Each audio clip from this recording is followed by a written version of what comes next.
नमो नमः नमस्ते।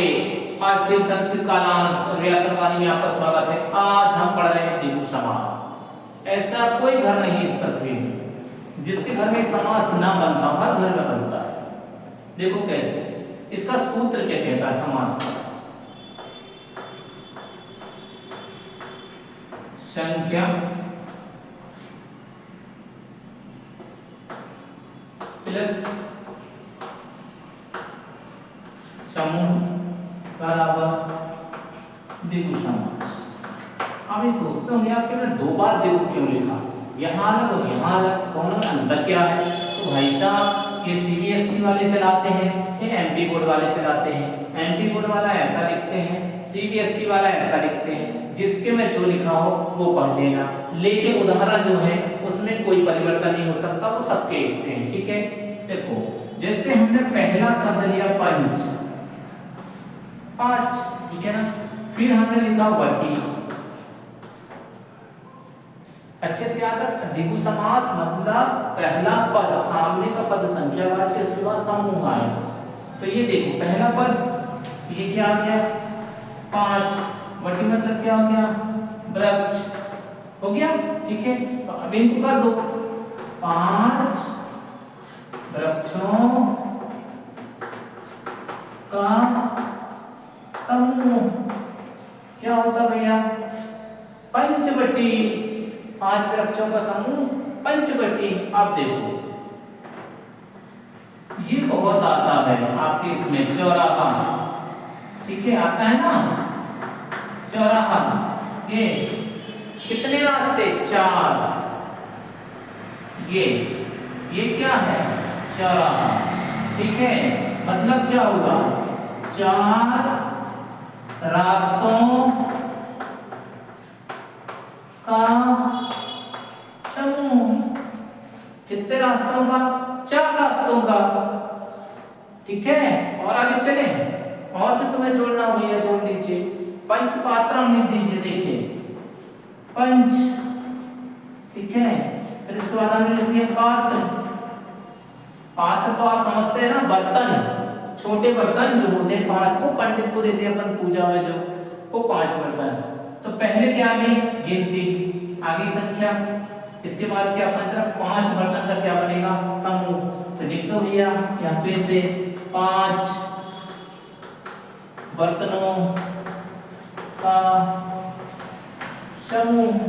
ठीक है, पांच बर्तनों का क्या है, समूह है। ये है द्विगु समास। चाहे जितना भी आ जाए इसमें संख्या, सप्तऋषि आ जाए, नवरात्रम आ जाए, शताब्दी आ जाए, कुछ भी आ जाए, आपको बिल्कुल ऐसे ही तोड़ना है इसको। पंच, पांच वटी वृक्ष, पांच वृक्षों का समूह। ठीक है, समूह को क्या कहते हैं, इसको बोलते हैं समाहार। क्या कहते हैं, समाहार। अब या तो आप समूह लिख दीजिए या समाहार लिख दीजिए, आपको जो लिखना है वो लिख दीजिए। आप लिख दीजिए पांच वृक्षों का समाहार, मतलब पांच वृक्षों का समूह। चार रास्तों का समाहार, चार रास्तों का समूह। पांच बर्तनों का, ठीक है ना।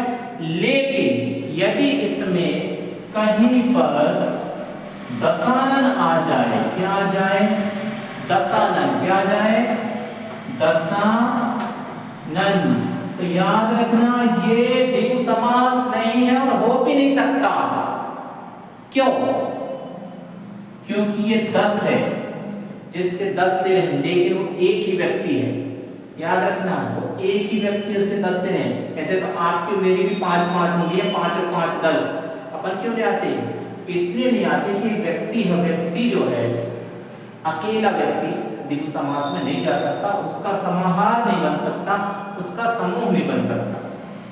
ये अपनी विशेषता के कारण बहुव्रीहि में गए। इसमें बहुव्रीहि में, दशानन बहुव्रीहि समास है, इसको कभी भी द्विगु समास में शामिल मत करिएगा। नहीं तो आप सोचें कि पहले 10 लिखा है तो ये द्विगु में जाएगा, ऐसा नहीं है। ये अपनी विशेषता के कारण किस में जा रहा है, बहुव्रीहि में, क्योंकि एक अकेला इंसान है।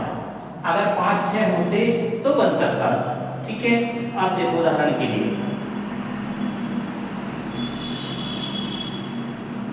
देखो ये पैसे है ना, ये क्या है? पैसे।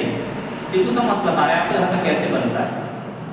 कभी अगर घर में किसी को एक नोट दे दिया 100 का, तो ऐसे निकालने को दे देंगे, बोलिए ये ले जाओ।